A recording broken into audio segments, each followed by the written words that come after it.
Chega a 7 o número de corpos encontrados na investigação da família assassinada no Distrito Federal.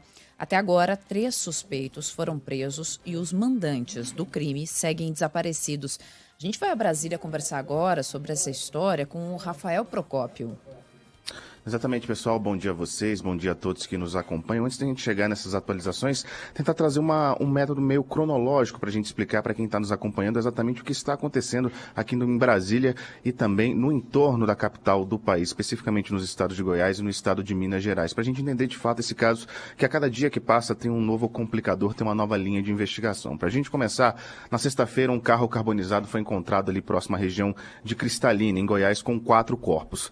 Desde quinta-feira, no dia 12, a cabeleireira Elisamar Silva e os filhos Rafaela e Rafael, de 6 anos, e Gabriel, de 7, estavam desaparecidos. Na segunda-feira dessa semana foi confirmado que essas eram as pessoas encontradas no carro. E com isso, toda uma investigação começou a ser feita com a Polícia Civil aqui do Distrito Federal e também a de Goiás. A polícia começou a analisar e tentar entender o motivo do crime e conseguiu ver a movimentação por GPS do carro de Elisamar passando por alguns postos de gasolina antes do fato. No sábado, dia 14, um outro carro foi encontrado carbonizado próximo da região de Unai, em Minas Gerais, com 2 corpos do sexo feminino dentro. Até aí, já são 6 corpos. Com isso, a polícia de Minas Gerais entrou no caso e foi identificado que esse carro também estava relacionado à família de Elisamar. No caso, ao sogro, Marcos Antônio Lopes de Oliveira. Esses corpos ainda dessas 2 mulheres ainda não foram identificados, mas há uma forte possibilidade de serem de Renata Belchior e Gabriela Belchior, respectivamente esposa e filha de Marcos Antônio.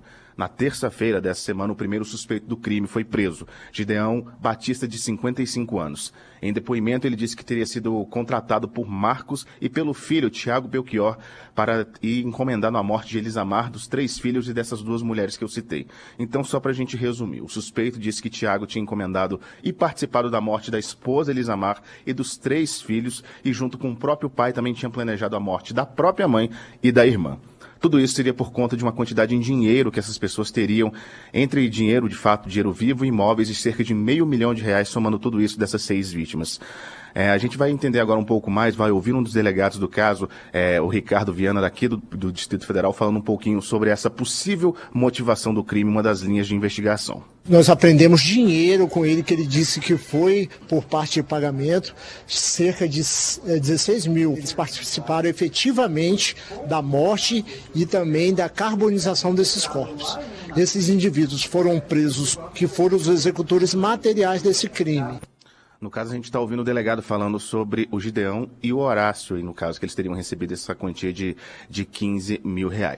E com essas novas prisões, aconteceram novas informações. Renata e Gabriela, mãe e irmã de Tiago, teriam sido mantidas em cárcere privado na região de Planaltina, a cerca de 40 quilômetros aqui da área central de Brasília. Lembrando que não está confirmado que esses 2 corpos, se eles são de fato dessas 2 mulheres. E nessa casa, ontem teve uma operação da Polícia Civil do Distrito Federal com a Polícia Civil de Goiás e foi encontrado um corpo de sexo masculino desmembrado. Não se sabe ainda a identidade desse corpo, então, como vocês bem falaram no começo aqui da nossa conversa, são 7 corpos até então encontrados. E a polícia começa a trabalhar com uma nova linha de investigação em que Marcos e Tiago, na verdade, também seriam vítimas, e no total seriam 8 corpos aí de uma mesma família. A gente continua aqui em contato com a Polícia Civil do Distrito Federal, de Goiás, para tentar entender a expectativa de novas informações aí ao decorrer dessa quinta-feira. Valeu, Rafael.